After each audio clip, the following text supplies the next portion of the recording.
Hello student, born chemistry bye NS में आपका स्वागत है। मेरा नाम है नीलेश संघे। तो हम सबसे पहले जो है क्या समझेंगे भाई, तो सबसे पहले हम जो है इस एक्सर्गोनिक रिएक्शन और एंडरगोनिक रिएक्शंस को समझने से पहले हम एक चीज़ और समझ लें, मेटाबॉलिज्म। ठीक है, तो मेटाबॉलिज्म क्या भाई, तो मेटाबॉलिज्म जो है दो आपका टू टाइप्स के रिएक्शन से मिलकर बनता है आपका मेटाबॉलिज्म। तो पहला है आपका केटाबॉलिज्म और दूसरा होता है एनाबॉलिज्म। तो केटाबॉलिज्म में क्या होता है भाई, तो केटाबॉलिज्म में क्या होता है, केमिकल बॉन्ड का टूटना, है ना। जो ऑर्गेनिक कंपाउंड है, जो ऑर्गेनिक मॉलिक्यूल्स का जो टूटना होता है उसको बोलेंगे केटाबॉलिज्म। और एनाबॉलिज्म किसको बोलेंगे भाई, तो एनाबॉलिज्म किसको बोलेंगे, जिसमें क्या होते हैं केमिकल बॉन्ड का मतलब कि ऑर्गेनिक मॉलिक्यूल्स का बनना, जिसको बोलेंगे एनाबॉलिज्म, है ना। और दोनों मिलकर जो रिएक्शन चलता है उसको बोलेंगे मेटाबॉलिज्म। तो हमारे शरीर में जो है मेटाबॉलिज्म रिएक्शंस होती है ना। तो टू टाइप्स की रिएक्शंस होती है मेटाबॉलिज्म के अंदर। एक होता है एनाबॉलिज्म, जिसमें क्या होता है केमिकल बॉन्ड टूटता है ना। सॉरी, एनाबॉलिज्म मतलब कि केमिकल बॉन्ड का बनना, है ना, ऑर्गेनिक मॉलिक्यूल्स का बनना, जुड़ना, ठीक है। और केटाबॉलिज्म मतलब होता है ऑर्गेनिक मॉलिक्यूल्स का टूटना। तो जितने भी आपका जो एनाबॉलिक रिएक्शंस है ना, जितने भी एनाबॉलिक रिएक्शंस है जिसमें क्या होता है आपका ऑर्गेनिक जो मॉलिक्यूल्स है उसका बनना, तो जितने भी एनाबॉलिक रिएक्शन है वो क्या है आपका एंडरगोनिक रिएक्शंस है। और जितना भी आपका केटाबॉलिज्म रिएक्शंस है जिसमें क्या होता है ऑर्गेनिक मॉलिक्यूल्स का टूटना। जब ऑर्गेनिक मॉलिक्यूल्स टूटते हैं ना, जब ऑर्गेनिक मॉलिक्यूल्स टूटेंगे तो वहां पे ऑर्गेनिक मॉलिक्यूल्स के अंदर क्या रहता है, एनर्जी स्टोर रहता है। अब एनर्जी, जब वो बॉन्ड टूटेगा तो एनर्जी क्या हो जाएगा, फ्री हो जाएगा, और उसी एनर्जी को बोलेंगे मुक्त ऊर्जा। ठीक है, तो ये जो है क्या होता है, इस टाइप के रिएक्शंस में क्या होते हैं भाई, तो आपको इतना तो समझ में आया ना कि एनाबॉलिज्म क्या है और केटाबॉलिज्म क्या है। दोनों हमारे शरीर में चलती है, दोनों रिएक्शन चलती है ना। केमिकल बॉन्ड का टूटना, बनना, ये दोनों रिएक्शंस होती है। टूटेगा कब, है ना, टूटने के लिए आपको एनर्जी की आवश्यकता नहीं होगी, बनने के लिए, है ना, ऑर्गेनिक मॉलिक्यूल से केमिकल बॉन्ड बनने के लिए आपको एनर्जी की आवश्यकता है। ठीक है, तो जब रिलीज होगा, जो आपका जो केमिकल बॉन्ड टूटेगा तो एनर्जी क्या होगी, रिलीज होगी, है ना।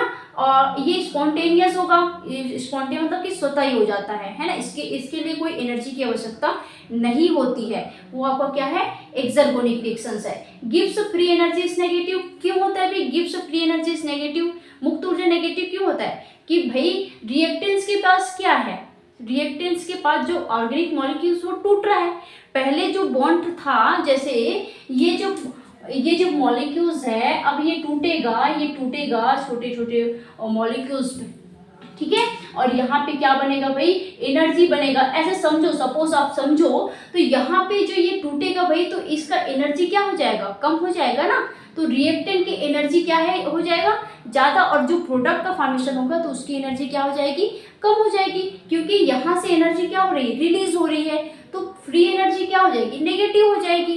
क्योंकि एनर्जी क्या हो रही है, निकल रही है, तो क्या हो जाएगी, एनर्जी इज नेगेटिव, है ना। क्या है, नॉट नीड एनर्जी। अब इसको कराने की, इस रिएक्शंस को कराने के लिए कोई एनर्जी की जरूरत नहीं है।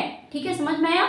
यहाँ पे क्या है, केमिकल बॉन्ड टूट रहा है, टूटने के लिए एनर्जी की आवश्यकता नहीं होती है। ठीक है, क्योंकि उसके पास खुद क्या है, अवेलेबल है एनर्जी जो है बॉन्ड के रूप में। अब ये जब अनस्टेबल होता है तो अनस्टेबल स्टेट में क्या होता है, वो स्टेबल होने की कोशिश करेगा, और जब वो स्टेबल होता है तो उस स्थिति में एनर्जी क्या होती है, रिलीज होती है। बात को समझना, ठीक है।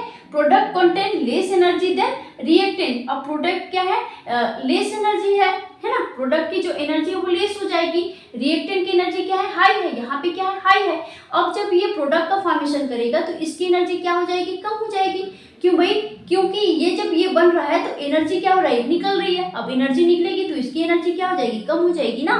तो प्रोडक्ट की एनर्जी क्या हो जाएगी, कम हो जाएगी। किसमें, आपका एक्सर्गोनिक रिएक्शंस में, है ना। अब देखो यहाँ पे देखो, ये आपका रिएक्टेंट है। अब रिएक्टेंट से क्या बना भाई, अब प्रोडक्ट बना। तो यहाँ से इस रिएक्टेंट से क्या हो रहा है, आपका एनर्जी क्या हो जाएगा, जब इसका अपघटन होगा, इसका लाइसिस होगा ऑर्गेनिक मॉलिक्यूल्स का, तो वहां से क्या हो जाएगी, एनर्जी निकलेगी। अब एनर्जी निकलेगा तो क्या हो जाएगा भाई, तो प्रोडक्ट का जो एनर्जी है वो क्या हो जाएगी, कम हो जाएगी। इस प्रकार इसका ग्राफ कैसे बनेगा, इस प्रकार से बनेगा।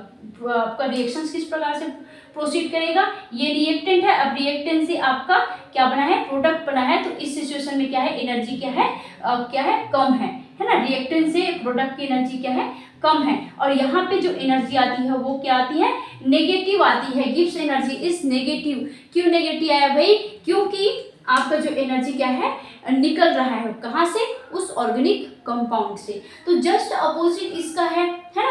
एग्जाम्पल हम देखेंगे, अभी आप सिर्फ इसको समझो, ठीक है। तो एंडरगोनिक रिएक्शंस क्या है भाई, तो एंडरगोनिक रिएक्शंस आपका एनाबॉलिक रिएक्शन, जिसमें एंडरगोनिक रिएक्शंस आपका क्या है, जिसमें केमिकल बॉन्ड बनते हैं, जिसमें बॉन्ड का बनना।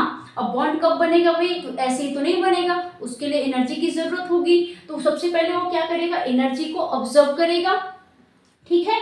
ये नॉन स्पॉन्टेनियस स्वतः ही हो जाएगा क्या, नहीं होगा, इसके लिए एनर्जी की जरूरत होगी। ये स्वतः ही हो जाएगा, आपका ये टूट जाएगा, आपका टूट जाएगा, और ये जो है इजीली नहीं बनेगा, इसके लिए एनर्जी की आवश्यकता होगी, ठीक है। जैसे कि मान लो ये कोई ए कंपाउंड है, अब ए से हमें जो है इसको एनर्जी देंगे, ये कोई आपका ऑर्गेनिक रिएक्शंस को इसको कराने के लिए हमें क्या करना पड़ेगा भाई, एनर्जी देना पड़ेगा। और ये बनाया आपका बी का प्रोडक्ट का फॉर्मेशन किया। अब ये एनर्जी को क्या कर लिया, ऑब्जर्व कर लिया, है ना। अब ये जुड़ के क्या बनाया, बी प्रोडक्ट बनाया।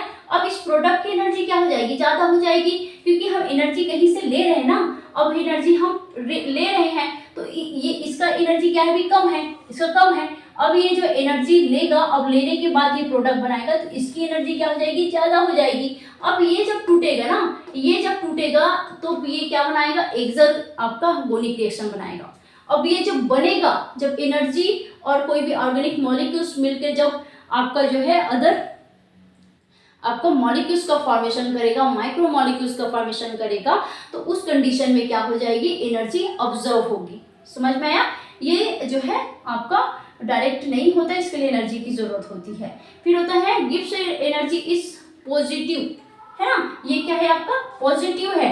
क्यों पॉजिटिव भाई, कि जितने एनर्जी इसके पास है उससे ज्यादा एनर्जी यहाँ पे क्या है, क्योंकि वो जो है उस एनर्जी को ऑब्जर्व कर रहा है। यहाँ पे एनर्जी को निकाल रहा है और यहाँ पे एनर्जी क्या हो रहा है, ऑब्जर्व हो रहा है। तो निकालेगा तो नेगेटिव हो जाएगा और ऑब्जर्व करेगा तो पॉजिटिव हो जाएगा, ठीक है। Energy is need for the begin the reactant, ठीक है। Energy is need for the begin the reactant. Reactant से आपका जो है प्रोडक्ट, इस रिएक्टेंट को स्टार्ट करने के लिए जब वो प्रोडक्ट का फॉर्मेशन करेगा तो उसके लिए एनर्जी की जरूरत होगी, ठीक है। Product contain more energy than reactant, है ना। तो प्रोडक्ट की जो एनर्जी है वो क्या है, ये प्रोडक्ट है, ठीक है। ये क्या है, आपका प्रोडक्ट है। तो प्रोडक्ट की जो एनर्जी है वो रिएक्टेंट से ज्यादा होगी, है ना। सीधी बात है, यहाँ जब एनर्जी को ऑब्जर्व करेगा तो इसकी एनर्जी क्या हो जाएगी, ज्यादा हो जाएगी। अब रिएक्टेंट के पास अभी देखो, अभी एनर्जी को ऑब्जर्व नहीं किया है, जब दोनों मिलेगा तो क्या बनाएगा, प्रोडक्ट बनाएगा। तो इस कंडीशन इसकी एनर्जी क्या है, ज्यादा है, इसकी एनर्जी क्या है, कम है। तो वही बात यहाँ पे आपको लिखना है, जितना आपको समझ में आए अब उतना ही आप जो है यहाँ पे लिखना, ठीक है। इसके लिए एनर्जी की जरूरत नहीं होती है, इसके लिए एनर्जी की जरूरत होती है, स्पॉन्टेनियस होती है ना। इसके लिए कोई एनर्जी की जरूरत नहीं है, डायरेक्ट हो जाती है। और ये जो है नॉट स्पॉन्टेनियस, इसलिए एनर्जी की जरूरत होती है। समझ में आया। इसके लिए जो है इसकी जो फ्री एनर्जी है वो क्या है, नेगेटिव, क्योंकि एनर्जी रिलीज हो रही है उस केमिकल बॉन्ड से, इस कारण इसकी एनर्जी क्या है, नेगेटिव आएगा। इसकी एनर्जी क्या हो जाएगा, पॉजिटिव आएगा, क्योंकि वो जो है एनर्जी को ऑब्जर्व करेगा, ठीक है। अब क्या चीज बता सकते हो, यहाँ पे देखो ये आपका रिएक्टेंट है। अब रिएक्टेंट्स, अब इसको हम क्या दे रहे हैं, एनर्जी दे रहे हैं। यहाँ पे हम क्या दे रहे हैं, इसको एनर्जी दे रहे हैं, तब ये प्रोडक्ट का फॉर्मेशन होगा। तो इसकी एनर्जी क्या है, ज्यादा है इस रिएक्टेंट से, है ना। इसकी एनर्जी क्या है, ज्यादा है। तो यही चीज यहाँ पे जो है समझना है, ठीक है। अब कुछ एग्जांपल देखते हैं, एक्सर्गोनिक रिएक्शन एंड एंडरगोनिक रिएक्शंस का कुछ एग्जांपल देखते हैं, ठीक है। अब जो है एक्सर्गोनिक रिएक्शंस में क्या होता है भाई, रिएक्टेंट जो है डायरेक्ट क्या होता है, टूट जाता है ना, केमिकल बॉन्ड क्या होगा, टूटेगा, और टूटेगा तो एनर्जी क्या होगी, रिलीज होगी, और इस एनर्जी को बोलेंगे हम फ्री एनर्जी। ठीक है, अब ये जो एनर्जी है वही जो है किसी अदर जो है ऑर्गेनिक रिएक्शंस को कराने के लिए हेल्प करेगा। ठीक है, अदर ऑर्गेनिक रिएक्शंस कराने के लिए जो है क्या होता है, एनर्जी की जरूरत होती है, तो वहाँ पे जो है वो यूज होगा। ठीक है, तो ये सभी जितने भी जो है केटाबॉलिक रिएक्शंस है, जो केटाबॉलिक रिएक्शंस है जिसमें क्या होता है केमिकल बॉन्ड टूटेगा, तो जितने भी आपका केमिकल बॉन्ड केटाबॉलिक में रिएक्शंस होगा है ना, तो वो एक प्रकार का क्या है, एक्सर्गोनिक रिएक्शंस है। और जितने भी जो एनोबॉलिक रिएक्शंस है जहाँ पे जो है क्या होते हैं केमिकल बॉन्ड का बनना है ना, मॉलिक्यूल्स का जुड़ना, तो वहाँ पे जो बॉन्ड वहाँ पे जो रिएक्शंस होगी वो क्या है आपका एक प्रकार का इंटरगोनिक रिएक्शंस है ना। अब जो आपका साइकिल्स है, आप ग्लाइकोलाइसिस साइकिल देखे हो, क्रेब्स साइकिल्स देखे हो, तो वहाँ पे जो एटीपी का बनना, प्रोडक्शन ऑफ एटीपी है ना, ग्लूकोज का क्या होना, अपघटन होना, तो वो भी आपका क्या है एक प्रकार का आपका इंटरगोनिक एक्सर्गोनिक रिएक्शंस है। आपका हाइड्रोलाइसिस ऑफ एटीपी है ना, एटीपी का अपघटन होना जिसमें क्या होते हैं फास्फेट ग्रुप क्या होते हैं उस कंपाउंड से, उस ऑर्गेनिक मॉलिक्यूल से क्या होते हैं वहां से आपका फास्फेट ग्रुप क्या होता है निकलता है, तो वो भी एक प्रकार का क्या है आपका जो है एक्सर्गोनिक रिएक्शंस है। ठीक है, क्योंकि वहां पे जो है क्या होता है ऑर्गेनिक मॉलिक्यूल्स का ब्रेक डाउन हो रहा है, मतलब कि वो टूट रहा है, तो वहां पे जो है क्या है वो एक्सर्गोनिक रिएक्शंस है। जैसे एग्जांपल है ना, एक फ्रूट का एग्जांपल है, जैसे कि फ्रूट में क्या प्रेजेंट है भाई, ग्लूकोज प्रेजेंट है। अब वो ग्लूकोज किसके साथ, आपका ऑक्सीजन के साथ मिलकर क्या बनाएगा, जो है कार्बन डाइऑक्साइड एंड वाटर का फॉर्मेशन करेगा, और इस स्थिति में आपका क्या हो जाएगा, एनर्जी रिलीज होगी, और इसी एनर्जी को क्या बोलेंगे, फ्री एनर्जी बोलेंगे।